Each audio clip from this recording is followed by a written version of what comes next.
Battlefield 2042's launch is so close, and yet there's something oddly missing from the flurry of details, trailers, previews, and betas that have come out recently. The missing piece is Hazard Zone, the squad-based all-new game mode to the Battlefield franchise. DICE just dropped its trailer showing the new Hazard Zone, and we've got all the details. Spoiler alert, it's a lot less Battle Royale and a lot more Division-style Dark Zone. A quick note is that we don't have a lot of footage of Hazard Zone other than the official trailer, so most gameplay you'll see is from the All Out Warfare beta. Do me a solid and hit that like button and subscribe because we have Battlefield 2042 live streams, beta breakdowns, gameplay, and so much more on the channel, and you won't want to miss a thing.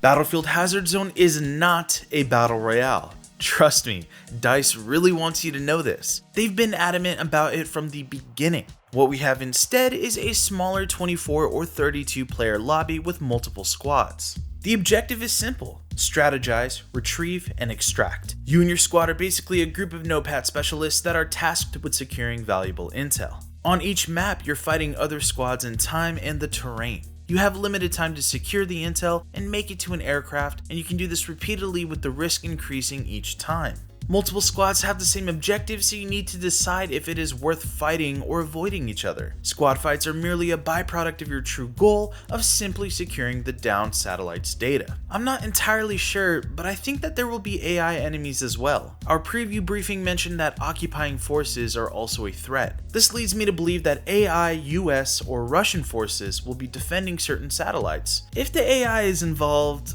that could be a problem, judging from just how goofy they were during the beta, but we'll have to wait and see. What I know about the occupying forces is that they will acquire targets quickly and they will focus on self-preservation according to DICE. Prolonged engagements with them mean potential draining of your resources, not to mention all that ruckus will potentially grab the attention of a nearby squad. Hazard Zone's gameplay will consist of 24 players on last-gen consoles, while Series X and S, PS5, and PC owners will be in lobbies of up to 32 players. Tornadoes will also drop down at random, adding to the tension. If you go down, you will still have a shot at living to fight another day by crawling to safety. Being killed while you're down, however, will place you on a spectator screen. Squad mates can still get you back in the fight using a Reinforcement Uplink found scattered across the map, or as a tactical upgrade purchasable with dark market credits. More on the tactical upgrades and the credits in just a bit though.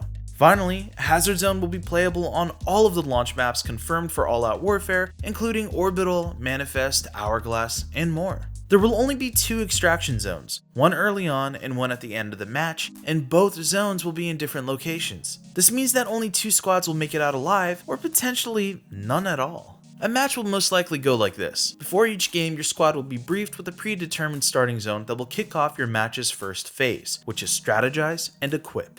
Based on the map in your starting zone, your squad will decide which specialists to use, what weapons and equipment you'll need, and the overall game plan. Specialists will be locked to one player, so no army of Borises or Falcks. Instead, you'll have to appropriately synergize and consider the team composition, working with each specialist's advantage or disadvantages. Once you load in, it is time to start the retrieval and to search for data drives. An intel scanner is a unique Hazard Zone gadget that will help you track down the location of these data drives. You will definitely want to make sure one squad member has that intel scanner, because that device will be essential to your objective. This leads you into the mid-game, where new satellites will continue to fall from the sky with more encrypted data drives. These satellites will be even more valuable than those from the early match being defended by the occupying forces. At this point, you're forced to make a decision. Do you take the first extraction opportunity, which will open up halfway through the match? If you decide to play it safe and extract now, you will need to dip ASAP and fight any other early squads to board a waiting Condor.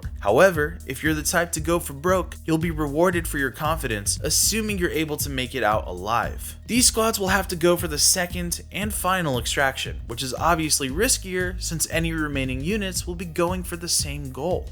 As you fight over the final extraction zone with your team, if you fall behind and miss the extraction, you will lose everything you acquired in the match. However, if a single squad member manages to board the Condor, the entire squad will be rewarded. So what exactly are the rewards? They come in the form of dark market credits, which you secure from extracting the data. These credits are only usable in Hazard Zone, and purchases will lead to specific tactical upgrades. There will be 2 free upgrades, like starting with plus 20 armor, or getting 50% additional credits for kills on occupying forces. Some examples of Dark Market tactical upgrades are Quick Draw Holster. This will let you switch weapons 15% faster, while another upgrade like Faster Healing gives you a 20% boost to health regeneration. How many credits you get depend on the data drives that you've extracted. Each data drive has an assigned value, with later satellites potentially having the higher valued drives. DICE refers to the Dark Market as the first component of the metagame. The more tactical upgrades you have, the greater the chance of a successful round.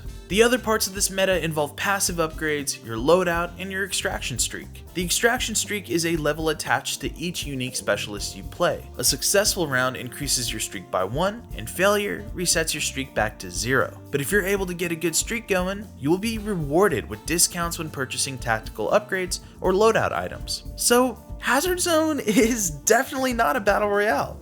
They were really right about that. It does though feel similar to my experience playing the Division's Dark Zone, except way more team-based. I'm curious how balanced the Dark Market might be, or if new squads have a fighting chance against souped-up teams with the best upgrades. Only time will tell, and those of you with early access will get your shot at the mode on November 12th. All other players will be able to dive into Hazard Zone with Battlefield 2042's launch on November 19th. Let me know if you're excited about Hazard Zone, or still thinking about the open beta that wrapped up. We've got our thoughts on the good, the bad, and the ugly from what we've seen so far in another video, so stick to GameSpot for all things Battlefield. Until next time.